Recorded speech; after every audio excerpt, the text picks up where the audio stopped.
ইতিহাসের বহুল আলোচিত নাম অ্যাডলফ হিটলার, যার নেতৃত্বে সূচনা হয়েছিল দ্বিতীয় বিশ্বযুদ্ধের এবং ইহুদি জাতির বিরুদ্ধে ভয়াবহ গণহত্যার পরিচালনা।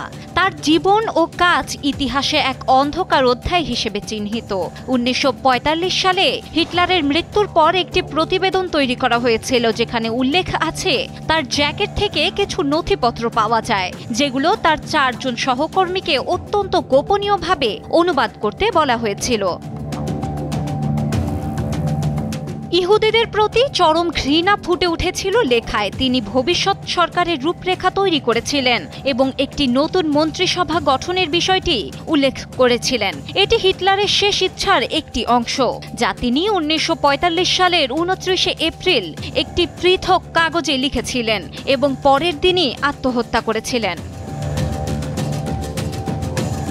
তিনি মানুষকে দেখিয়েছিলেন অর্থ তার কাছে কোনো গুরুত্বপূর্ণ বিষয় নয়, তবে তার অনুবাদকের কাছে অবাক করার মতো বিষয় ছিল এত শক্তিশালী এক নেতার কাছে কিভাবে কোনো সম্পদ থাকতে পারে না, যেখানে ধরেই নেওয়া হয়েছিল তার প্রচুর সম্পদ আছে। পরে দেখা গেল তাদের ধারণাই ঠিক ছিল।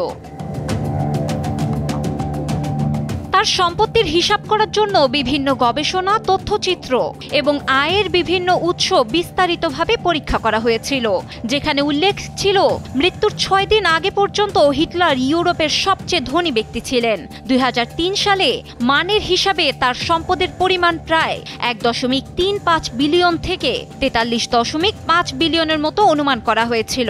ডলার ও পাউন্ডের হিসাবে এর পরিমাণ আরও বেশি।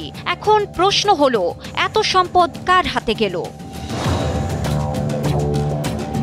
হিটলার আত্মহত্যার আগে একটি ইচ্ছাপত্র লিখেছিলেন। তাতে তিনি নির্দেশ দিয়েছিলেন তার ব্যক্তিগত সম্পদ যেন ন্যাশনাল সোশ্যালিস্ট বা নাৎসি পার্টিতে যায় এবং তার পরিবারের সদস্য, যেমন তার বোন পলা এবং নিকটতম সহযোগী সেক্রেটারি এবং সেবকের মধ্যে বণ্টন করে দেওয়া হয়। তবে এখানে ঘটেছিল ভিন্ন ঘটনা। হিটলারের ব্যক্তিগত সম্পত্তি জার্মান রাষ্ট্র এবং পরে মিত্রশক্তি দ্বারা বাজেয়াপ্ত হয়েছিল। তার ইচ্ছাপত্র কার্যকর করা হয়নি এবং পরিবারের সদস্যরা তা থেকে কিছু পাননি। হিটলারের কোটি টাকার সম্পত্তি কারো ব্যক্তিগত হাতে যায়নি, বরং এটি রাষ্ট্রীয় ক্ষমতায় চলে যায়। ডেস্ক রিপোর্ট, সময়ের আলো।